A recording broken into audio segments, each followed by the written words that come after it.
Okay, it's time for 11.2 where we're going to start doing calculus with parametric curves. And so we're going to start where we have x is equal to a function of time, y is equal to a function of time, and they are differentiable at t. And so what we're then going to do is use the chain rule. And so we want to know what is, we can set that dy dt, we want to know dy dx. So we can say dy dt is equal to dx, dy dx, dx dt. And so the dx's would basically cancel there, and we'd have dy dt. So those two things are equal. It's kind of like our u substitution chain rule thing we were doing before. But now what we can do is actually solve for that right there by dividing both sides by dx dt. So we're going to divide both sides by that, and that'll basically give us that dy dx is equal to dy dt over dx dt. And that right there will allow us to find a first derivative. If we want a second derivative, what we would essentially do is, so that's our first derivative. If we want a second derivative, what we would do is just take the derivative of this again. And so what we'll say is that we'll call y prime equals dy dx. And then we can say then that this is going to equal, this equals our dy dt over dx dt. And we can just take another derivative with respect to that and get the derivative of y prime with respect to dt. Going to take a derivative with respect to dt, because as you'll see when we do this up above, we actually end up with a function of t, unless you were to substitute back in for x to get rid of it. But you basically get a function of x, a function of t, sorry, of t, because the t isn't going to go anywhere when we do those derivatives, and we're not going to end up with the x in there. So dy dx being a function of t, so we take another derivative with respect to t, and we are going to get this, which is going to be d derivative of y prime. All right, it's going to be the derivative of y prime by dt over dx by dt, which is essentially our d2 y dx squared. That's our second derivative right there. Just kind of keep that in mind as that point goes on, that we're doing dy dt there for that. Okay, and then if we take that, we can just kind of go on and just go through and do the problem. So let's take a look and try taking advantage of this.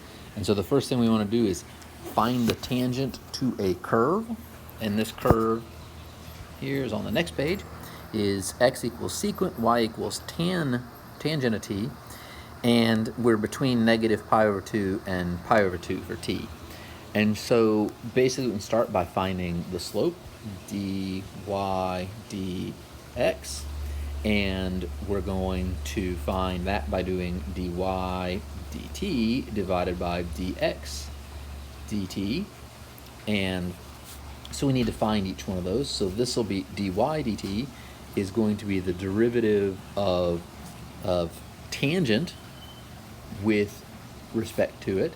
So this will be basically the derivative of tangent of t, we're going to do the derivative of it, over the derivative of secant of t, like that. Okay, we're going to do those derivatives. And our derivative of tangent, so our dy dt is going to be secant squared t, and our derivative of secant is secant of t times tangent of t. Okay, and so that gives us that right there. And when we can cancel out one of these with one of those. We have secant of t over the tangent of t. And then we are interested in the point where t equals pi over 4. And so we can evaluate this. We want to do dy dx evaluated at t equals pi over 4. And so we can do the secant of pi over 4 divided by the tangent of pi over 4. And that's going to give us the secant being square root of 2, and the tangent is 1, and ultimately is just going to equal the square root of 2. Okay? And then if we want to get our line from it, right, we need to find our tangent line. So the line from that we can just do as where we do y minus y1 is equal to m times x minus x1, like that. And then we can just plug in. Well, we know that y1 is going to equal the tangent of pi over 4, which we just said a second ago is 1. x1 is going to equal the secant of pi over 4, right? And that's going to be square root of 2, all right? And that's our point that we have right here. So we could have just grabbed them from there because it was given to us, but there you go. That's where you'd get it if it wasn't. And then you plug these in. You're going to have y minus 1 equals, and then our slope, square root of 2, times x minus, and then x1 is square root of 2. And then we can solve this, and we'll end up, go through, do a little bit of algebra, and you'll get square root of 2 times x minus 1. And that's ultimately what it's going to equal to, and there's our line for it. Okay? And so you can see that right here in our picture, that we have that right there. There's our tangent line to it, and that would be the line y equals square root of 2 times x minus 1. All right?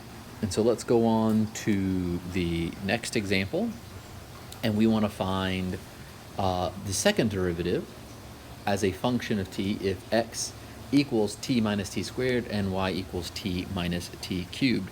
So the first thing we want to do is figure out what y prime is. So one, we're going to find y prime, and we do that by doing dy dx, and then that is dy dt over dx dt.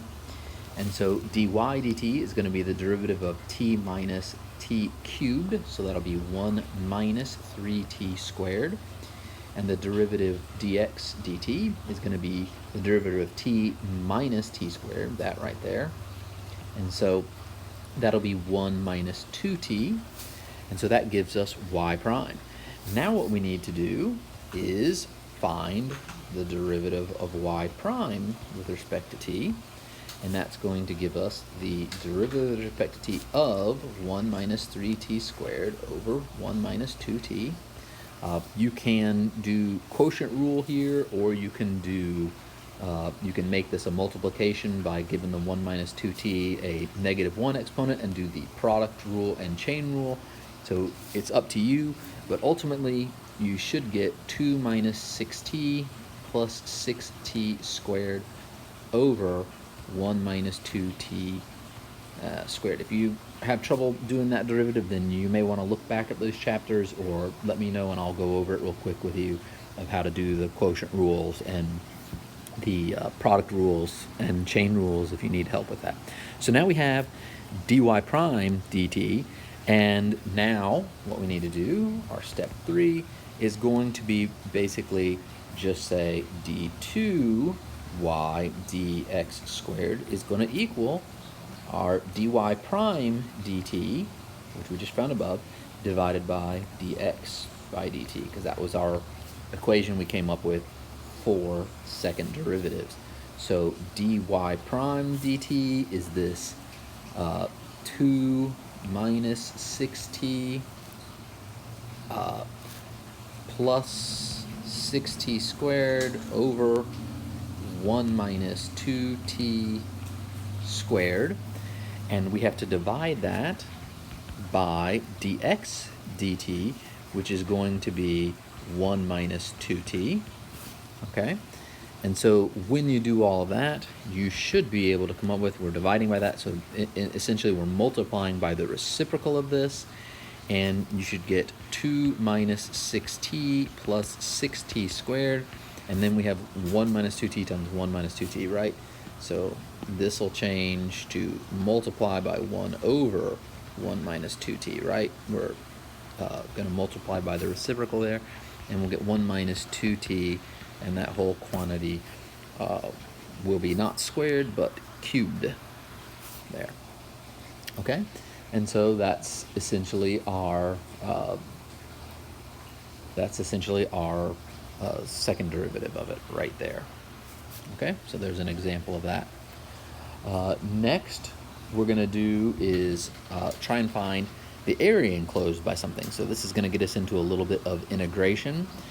This should be a little more straightforward, I think, than the second derivative. The first derivative wasn't bad, but that second derivative can be a little tricky. What we're going to do is take advantage of some symmetry and note that this area right here is the same as this area over here. It's the same, and this area over here, that all four of these areas are equivalent. They're the same, and so we're going to take advantage of that symmetry, and we're only going to worry about finding this area right here. I should have just done this. We're going to find this area right here and then just multiply it by 4. So our area is going to be 4 times the integral from 0 to 1 of our function, whatever it is, y, remember we can just call it y, integrated as we step through dx. So we're stepping along this way, little dx's, and we're adding up all the y values that we get from that. So whatever these y values are, we're going to do that. But we have this parametrically. So what we need to do is do a little substitution. So first off, we see that y is equal to sine cubed. So we can say 4 integral, and we can go y is sine cubed of t. And then remember here we were integrating from we're integrating here over dx, so we need to actually figure out what dx is. So we can get that by doing dx is equal to, and we'll have to do a chain rule, 3 times the cosine squared of t times the derivative of what's on the inside. Derivative of cosine is we're going to get this sine of t and then dt. Okay, and so if we take that and we plug it back in, right? Negative, derivative of cosine is negative sine. We can plug this in and we can have negative 3 cosine squared of t sine of t, and then dt. Now before we were integrating from 0 to 1,